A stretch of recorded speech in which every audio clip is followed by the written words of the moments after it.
Bonjour et bienvenue sur le podcast de Merci les copines. Chaque semaine, je vous présente le parcours d'entrepreneuses motivées et motivantes qui vous expliquent comment elles se sont lancées, pourquoi et comment ça se passe actuellement. Ce sont des entrepreneuses de Cergy-Pontoise que j'ai rencontrées lors de l'apéro entrepreneuse que j'organise à peu près tous les 15 jours le jeudi à Pontoise à la Workery généralement. Je vous laisse écouter le parcours de cette semaine. À très vite. Bonjour Aurélia. On se retrouve aujourd'hui pour un nouveau podcast pour parler de ton parcours d'entrepreneuse. Tu vas nous expliquer un petit peu ce que tu fais, pourquoi tu t'es lancée, comment tu t'es lancée. Et on va commencer par la première question. Qui es-tu ? Présente-toi, s'il te plaît. Bonjour Christy, tout d'abord merci beaucoup de me recevoir, c'est avec grand plaisir. Donc je suis Aurélia Poinceau, je suis mariée, j'ai 2 enfants et je suis praticienne en technique énergétique. Donc, qu'est-ce qu'on appelle les techniques énergétiques ? Grande question. Ce sont des techniques à la fois de bien-être et d'accompagnement pour des personnes qui rencontrent des difficultés de différents ordres. Moi, j'en pratique 2 plus précisément. La première, c'est le Reiki, technique japonaise. Et puis la deuxième, ce sont les barres d'Access, qui est une technique plutôt américaine. Ces techniques, elles sont en fait des méthodes de soins un peu complémentaires aux médecines conventionnelles. En aucun cas, elles ne s'y substituent, c'est ce qu'on dit. Et puis, elles vont permettre d'intervenir à différents niveaux sur les personnes, que ce soit sur le plan physique, sur le plan émotionnel et aussi sur le plan psychique. Voilà, pour permettre d'aller rééquilibrer un petit peu tout ça et de faire que la personne, effectivement, se sente réellement mieux, que ce soit significatif. Elles sont destinées à tout type de personnes, ça c'est important de le dire aussi, je pense, parfois, aussi bien aux enfants qu'aux adultes. Même en étant enfant, on peut avoir parfois des difficultés, donc c'est important de le prendre en compte. Et en termes de difficultés, on balaye un champ relativement large. On peut commencer du petit stress ou de l'anxiété que tout le monde peut rencontrer au quotidien, des difficultés aussi d'ordre physique, genre des maux physiques, on va se traîner depuis des années et pour lesquels on ne trouve pas de réelle cause d'anomalies physiques très significatives. Donc là, en général, ça relève plutôt de difficultés émotionnelles. Et puis après, par contre, on peut aller vers des difficultés un petit peu plus sévères, c'est-à-dire des dépressions, des difficultés, des troubles émotionnels forts lors de périodes de deuil, de divorce, difficultés relationnelles en famille, au travail, voilà, un petit peu, des choses un petit peu plus lourdes, j'ai envie de dire, dans la vie de tous les jours. D'accord. Donc voilà, c'est vraiment aujourd'hui la manière dont j'aborde cette activité, c'est vraiment effectivement du bien-être, mais surtout de l'accompagnement, pour que les personnes se sentent réellement mieux et qu'elles puissent avancer comme elles doivent avancer tout simplement. D'accord, ça fait combien de temps que tu t'es lancée dans cette activité ? Pourquoi ? Comment ça s'est passé ? Parce que je crois savoir que tu n'étais pas du tout dans le domaine. Donc tu vas nous expliquer un petit peu comment ça s'est passé.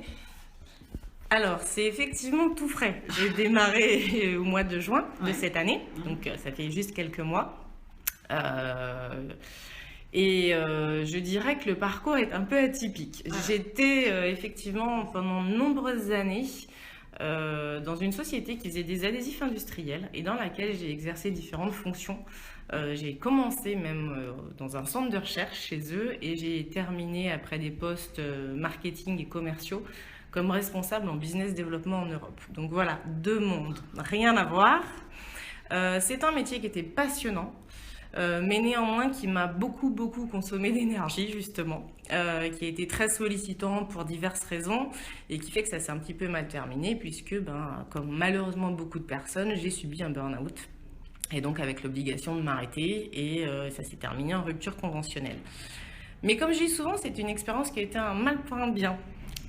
Parce que quand je suis tombée malade, je me suis fait comme tout le monde soigner par les techniques classiques d'accompagnement par une psychologue du travail. Mais j'ai également justement eu quelqu'un qui m'a aidée en utilisant des techniques énergétiques pour me permettre de passer des caps, d'avancer, d'accepter et de me projeter, je dirais, autrement. Donc ça a été très significatif pour moi. Et ce sont, je ne le cache pas, des techniques que je connaissais déjà, que j'avais rencontrées il y a plus de 25 ans. À titre personnel, quand j'étais adolescente. Et d'y revenir fait qu'effectivement, ça m'a beaucoup aidée. Et je me suis dit, pourquoi pas me former Mais au démarrage, c'était vraiment à titre personnel, simplement pour ma famille et mes amis. Alors, je vais avoir juste une petite question par rapport à ce que tu viens de dire. Parce que je crois que ça fait 2, 3 portraits que je fais et les filles me disent oui, j'ai fait un burn-out. Alors j'ai fait un burn-out, ok. Est-ce qu'on le sent arriver? Est-ce qu'on se dit pas, est-ce qu'on peut pas prévenir justement et avant faire des bons choix, se lancer, prendre une décision avant que ça devienne obligatoire, on va dire. Alors, oui, ça c'est une question très intéressante parce que c'est un des sujets sur lesquels j'ai envie de travailler, même dans mon nouveau métier. Malheureusement, quand il arrive, c'est souvent trop tard. Il y a plein de signes annonciateurs. Voilà, c'est ça. Surtout les Mais signes. souvent, ces signes annonciateurs, ils sont vus par l'entourage, par la famille, par les amis, mais pas par nous-mêmes. Alors, qu'est-ce qui, toi, dans ton cas, Alors, typiquement, Voilà. dans mon cas, je pense que ça a commencé, j'ai réussi à l'identifier, une grosse année avant vraiment que je craque. Ça a commencé 1 an avant. Et ça se transformait, par exemple, par le matin, j'allais au travail, j'avais la boule au ventre. Une boule d'angoisse, voilà. Une boule d'angoisse que j'arrivais pas, voilà.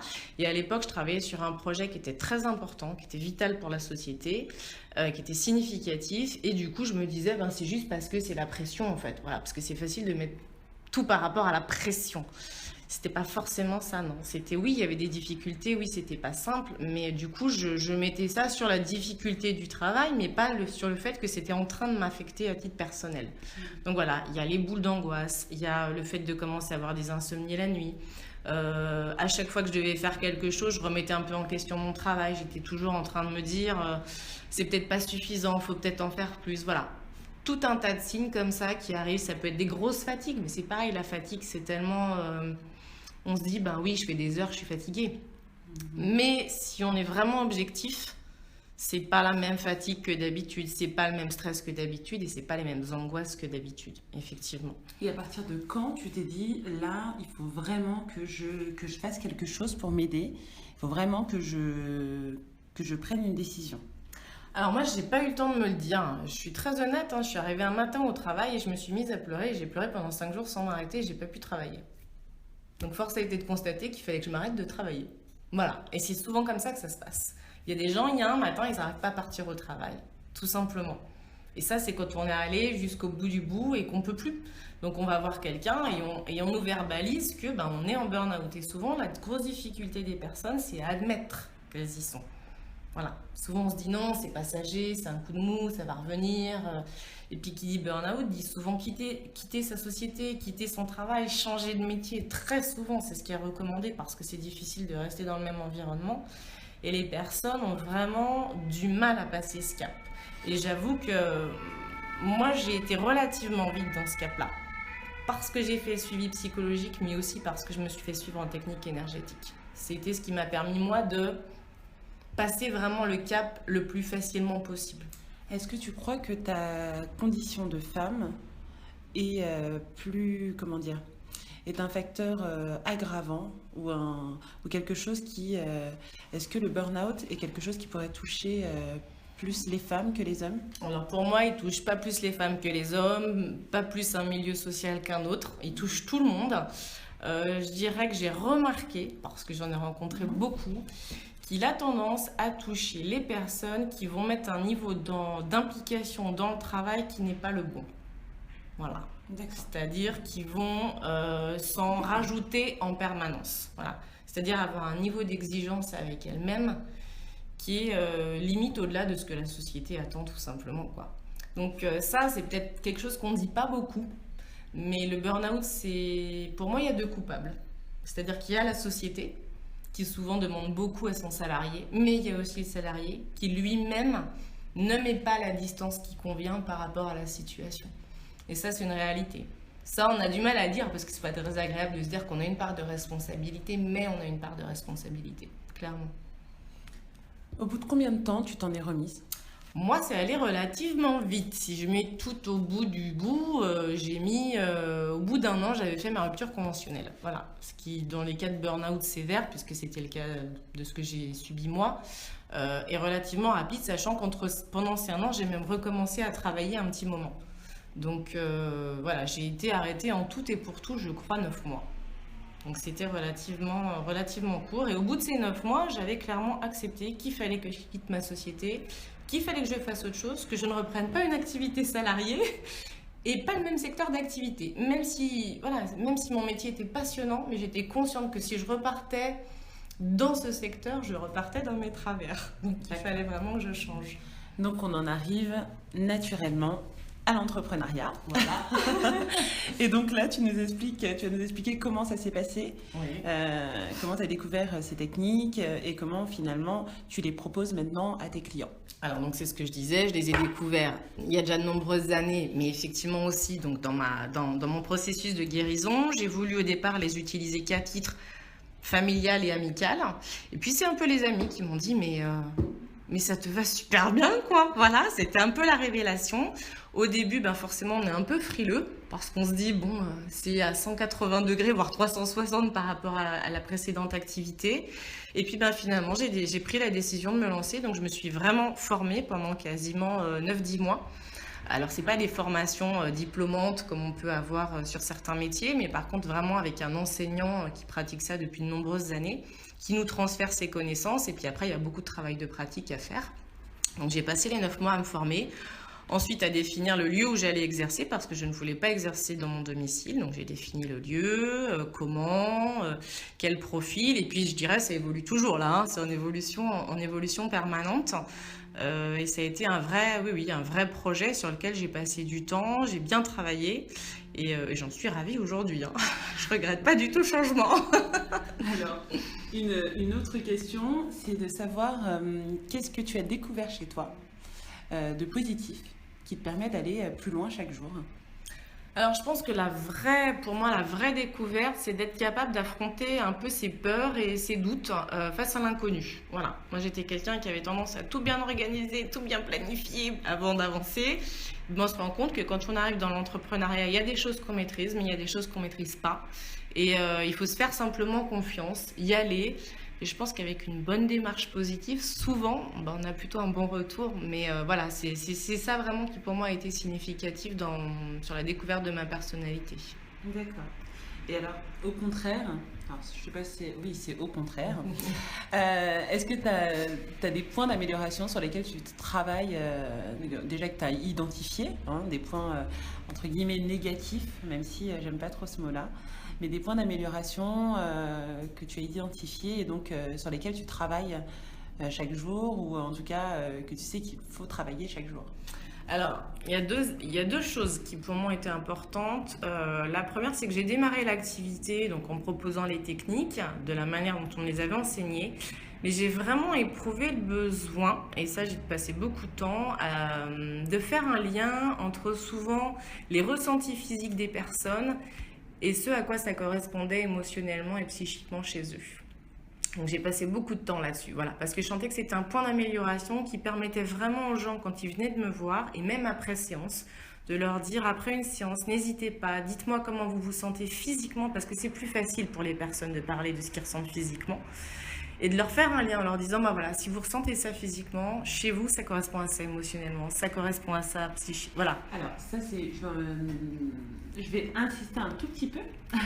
Oui, alors ça c'est le premier point. Ça m'a l'air le d'être premier point.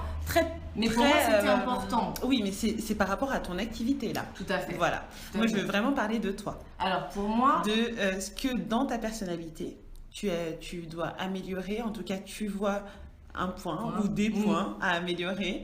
Si j'en vois un, il y en a un qui vient directement. Dans justement ta nouvelle situation d'entrepreneuse. Alors, le point à améliorer, c'est ma problématique à mettre du commercial dans cette nouvelle activité. Et forcément. Oui, on en avait forcément. parlé. Ouais. Pour moi, c'est une activité de bien-être, d'accompagnement. Puis j'ai vraiment évolué vers ça. Du coup, dès qu'il faut y remettre quelque chose d'un peu business, entre guillemets, j'ai du mal. Et je le vois, j'ai des séances qui sont censées durer 1h30. Je passe facilement 2 heures, 2h30 avec mes clients. Après, j'ai pas envie de faire de psychologie de comptoir. Mais est-ce que ce serait pas en rapport justement avec ton ancienne activité qui était un Bien peu sûr, commerciale? bien sûr, Et bien donc, sûr. Finalement, c'est un peu les vieux démons là qui. Je pense qu'il y a de ça, et puis aussi tout simplement, du coup, c'est vrai que quand on se tourne vers une activité de bien-être, c'est pas évident d'avoir toujours cette logique business, même si à la fin de la journée, comme on le dit, on a une entreprise et puis on le fait aussi pour vivre. Mais je vais avoir parfois, par exemple, du mal à proposer un suivi à une personne. C'est-à-dire que je suis consciente que la personne vient me voir et qu'il faudrait qu'on enchaîne peut-être un certain nombre de séances pour que la réelle problématique soit soulevée et puis solutionnée. Et alors, j'ai travaillé dessus. J'avoue que sur le mois d'octobre, j'ai travaillé dessus en essayant à ma manière, avec pour moi toute la délicatesse qu'il se doit dans la manière d'appréhender ça, mais de faire comprendre aux personnes que pour leur bien, c'était important peut-être d'avoir un programme de suivi. Mais c'est vrai qu'au démarrage, ça m'a été très très compliqué et je me l'interdisais beaucoup. Voilà, donc c'est un vrai point d'amélioration en tout cas. Oui, là c'est un vrai point d'amélioration effectivement, mais on parle toujours de ton activité et on parle toujours de... mais c'est ma capacité vraiment à te détacher par rapport à me détacher, ça c'est clair, important. D'accord. Alors, je vais te demander autre chose maintenant, quoique je pense qu'on en a un petit peu parlé aussi. C'est ton état d'esprit actuel. Comment tu te sens? Depuis que tu t'es lancée, depuis le mois de juin, comment tu sens? Quels sentiments t'envahissent? Alors, c'est plutôt très positif, je ne le cache pas. En fait, j'ai un vrai sentiment d'épanouissement déjà. Oui. Voilà, c'est non négligeable après ce qui s'était passé. Je regrette pas du tout d'avoir changé de voie. Je trouve que c'est un métier qui est enrichissant à titre personnel. On rencontre plein de personnes, alors bien sûr en difficulté tout ça, mais voilà, c'est juste magique les échanges qu'on peut avoir avec ces personnes-là. Et vraiment, c'est enrichissant. Donc pour moi, oui, je suis dans une dynamique qui est très très positive après quelques mois. Ça c'est clair. Alors, comment tu fais justement pour garder cet esprit positif, rester motivé au quotidien? Parce que ça ne doit pas être évident non plus. La motivation au quotidien, c'est difficile. Ça varie, voilà, ça varie. Il y a des biens, il y a des pas trop bien. C'est pas tous les jours la même. Après, j'aime bien, ça fait un peu ça, la chanson de Philippe Catherine, je sais pas si tu connais. Oui. Voilà, bien mal. C'est un peu ça. C'est des fois ça va bien, et puis d'un coup ça va. C'est exactement ça. Il y a les hauts et les bas. Les hauts et les bas de l'entrepreneuriat. Il y a plein de choses. Alors bon, forcément, vu mon métier, la méditation, voilà, si j'en fais pas moi, c'est un peu normal. Mais c'est pas suffisant. Alors parfois, j'ai des regains de motivation bêtement, suite à un rendez-vous. Suite à un rendez-vous, j'ai le sentiment que j'ai réussi à aider quelqu'un. Ça me donne un coup de boost qui est pas possible. Et puis après aussi, pour moi, ce qui est très important, c'est la famille. Et mon mari notamment, qui lui m'aide beaucoup, beaucoup, beaucoup. Donc dans les moments de creux, je parle beaucoup avec la famille, avec les amis, et ça m'aide vraiment effectivement, parce qu'ils vont me redonner un petit coup de boost en me disant c'est normal, on croit en toi, voilà. Ça forcément c'est très motivant. D'accord. Donc c'est plutôt ton entourage qui va te soutenir, mais au niveau de ta motivation personnelle. Alors quand ce que j'appelle motivation personnelle, c'est ce qui au fond de toi va te motiver. Est-ce que tu as un objectif? Est-ce que tu as quelque chose qui te pousse à aller plus loin à chaque fois?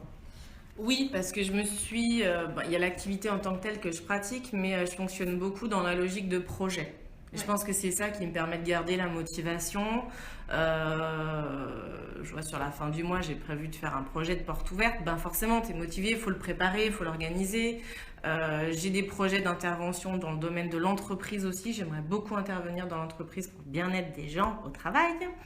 Voilà, et je pense que c'est tous ces projets-là qui font qu'on garde une certaine énergie et qui gardent la motivation, effectivement. Ça, c'est important. D'accord. Alors, on s'est rencontrés à l'apéro entrepreneuse. Je veux savoir, alors déjà, pourquoi tu y as participé? Comment ça se fait que tu t'y es retrouvée? J'ai vu la lumière et je suis entrée, non? Non, tout simplement, je ne sais même plus comment je suis tombée dessus. Peut-être via Facebook. Peut-être, je ne sais plus. Tu étais venue, je crois, à la première. Mais je suis venue à la deuxième, session, effectivement. Ouais.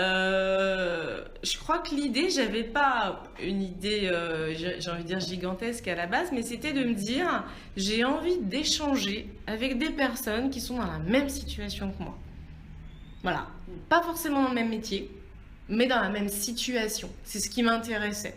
Donc des gens soit qui sont en projet d'activité ou qui ont démarré leur activité, partager voilà, leurs doutes, leurs bonnes idées, leurs bons plans, tout ça, tout ce qui est sur la logique de comment on vit l'entrepreneuriat au quotidien. Au départ, c'était vraiment ça.